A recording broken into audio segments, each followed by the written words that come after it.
श्री स्वामी समर्थ. श्री गुरुचरित्र अध्याय 45. श्री गणेशाय नमः. नामधारक म्हणे सिद्धमुनी. श्री गुरुचरित्र तुम्ही देखील नयनी तुमचे भाग्य काय वाणू वदनी परब्रह्म देखील असे मागे कथानक सांगितले. श्री गुरुसंगमी राहिले पुढे काय अपूर्व वर्तले. निरोपावे दातारा सिद्ध सांगे नामधारकासी ऐसा एक वत्सा विस्तारेसी विचित्र झाले रे दिवशी एक चित्ते परी ऐसा नंदी नाम एक ब्राह्मण सर्वांगी कुष्ठ श्वेतवर्ण तुळजापुरा जाऊनी 3 वर्ष आराधिले 3 संवत्सर उपवास द्विज काष्टला बहुवस निरोप झाला सायासे चंदला परमेश्वरी जवळी नाना परी कष्टता स्वप्न झाले अवचिता तुवा जावे त्वरित गाणगा ग्रामासी साणासी तेथे असती श्री गुरु त्रयमूर्तीचा अवतारू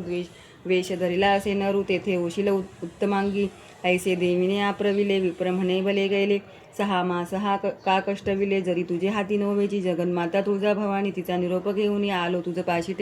ठाकोनी तू दैवत म्हणून तू जगदंबा म्हणविसी आम्हा मनुष्यापासी पाठविसी नाव झाले तवे दैवतपणाशी भाग्य माझे म्हणतसे बाळतोची जरी निरोपत येतई तुके कष्ट कासया देत तू राशा धरली चित्त म्हणून दुःख करी नाना परी म्हणे मज ऐसे बरवे होणे अथवा आपला प्राण देणे ऐसे बोलवणी निर्वाणे विप्र धरणे बैसला सकळ भूपे म्हणती साय तयासी अति आजी स्वप्न झाले अम्मासी छळन न करी गा देवीसी निरोपा सरसी जाई वेगी तू तरी आता नच जाशी आम्हा निरोपा झाला ऐसी बाहेर घालून तुम्हासी देवळात येऊ देदी गाणगा ग्रामासी आला मुठी पुसो लागला भक्तजन सांगती त्याला सांगे संगमी आहे गुरुमूर्ती श्री गुरु आले मठात द्विज उभा होता चिंतित भक्तजन सांगती मात विप्र एक आला असे सर्वांगी असे श्वेत स्वामी दर्शना आलो म्हणत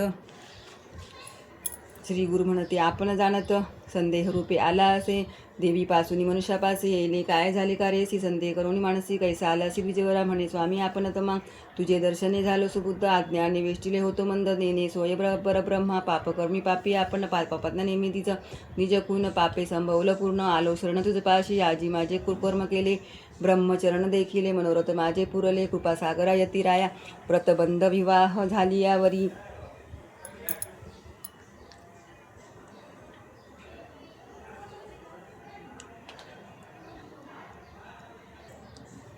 व्याधी उद्भवली आपले शरीरी श्री राहिली माहेरी स्पर्शोने शरीर म्हणे आपले असती माता पिता सकळ म्हणती जाई परता दुःख झाले अपरमिता संसार तेजुनी निघालो गेलो होता तुळजापुरा उपवास केले अपारा मज म्हणती तू पापवारा म्हणे नव्हे तुझं बरवे आता निरोपी तुझा देवी प्रती जेथे चंदला परमेश्वरी वसती तेथे होईल निवृत्ती पाप जाईल म्हणून तेथेही कष्ट केले बहुत ते नेवेची काही उपगत निरोप झाला का म्हणत कृपामूर्ती तुझ पाशी देवता आपण उबगता ती मनुष्य कैसे मग देवती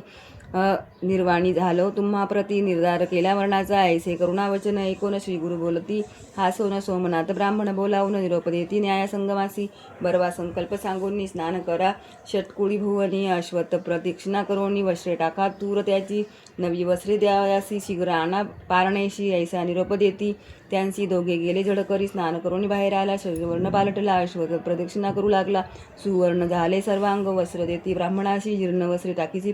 दुरेसी जेथे टाकीती तू भूमीसी क्षारभूमी होय त्वरित श्री गुरु म्हणती तयासी तुझी कामना झाली परी सर्वांग आहे कैसी अवलोकुनी पाय म्हणती पाहता सर्वांग बरवे झाले तावम मात्र जंगेशी राहिले पाहता त्याचे मन भ्याले म्हणे स्वामी असे थोडे श्री गुरुमूर्ती निरोपिती तयासी तू संशय करून आलासी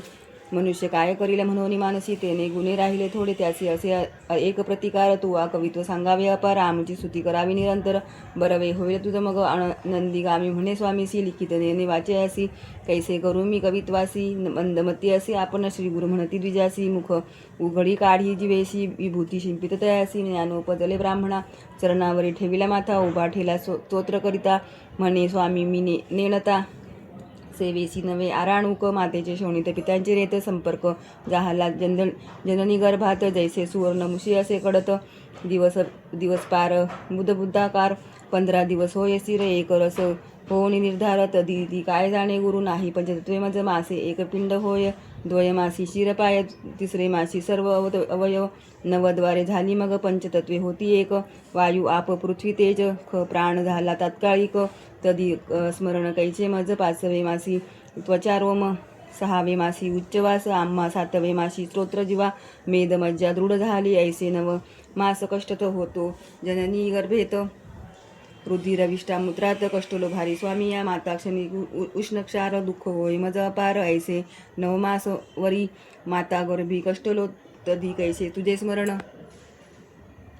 विष्टिलो होतो मायावरणे स्मरलो नाही तुझे चरण मग योनिमुखी जन्मलो उपज जाती आपणासी आयुष्य लिहिले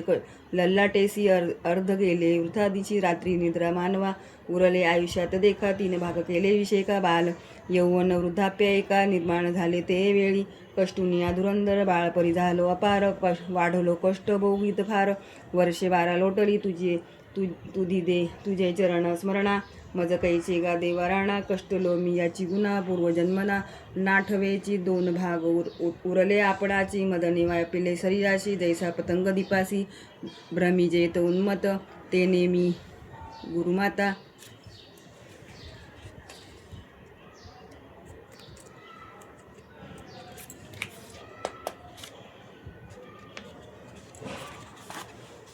पिता समस्तांते न करी निंदा वार्ता परश्रीवरी करी चिंता कुळाकुळ न विचारी ब्राह्मणांते निंदा करी वृद्धाच्या चेष्टा करी अपारी मध्ये व्यापिले असे भारी नाठवी तुझे चरण मज मग वृद्धापे आले शरीराशी उभग होय त्रिपुत्रांशी श्वासोश्वास कपेशी सदा खोकला होय मज अवयव सर्व ही गलित होती केशी पांढरे होती करीत दंतहीन श्रवणे न एक जेती दृष्टी न दिसे नासिक गळते ऐशा नाना रोगा कष्ट त्या तुमची सेवा कधी घडणे आता स्वामी तारका श्री गुरुनाथा संसार सागराकडे करी तुझी विश्वाचा तारक धरुनिया नरवेश त्रयमूर्ती तुझी एक परब्रह्मा श्री गुरुनाथा ब्रह्मदेवे आपण देखा दृष्टाक्षरे लिहिली कपाळिका तैसेची होयनिका श्री गुरुचरणी लागता नंदीनामा स्रोत करिता श्री गुरु संतोषी अत्यंता भक्तांशी ऐसा निरोप देत कवीश्वर म्हणायासी जे का शेष होते जंगेश्वरी ते तत्काळ गेले दुरी नंदीनामा आनंद करी राहिला सेवा करीत देखा सिद्ध म्हणे नामधारकाशी श्री गुरुचरित्र ऐसे परियसी कथा करीत कवी भरवसी श्री गुरुसेवेची राहिला इति श्री गुरुचरित्रामृते परमकथा कल्पतरो श्री नृसिंह सरस्वती उपाख्याने सिद्धनामधारक संवादे द्विजकुष्ठ परिहारो नाम 45 श्री गुरुदत्तात्रय अर्पण नमस्तु श्री गुरुदेव दत्त।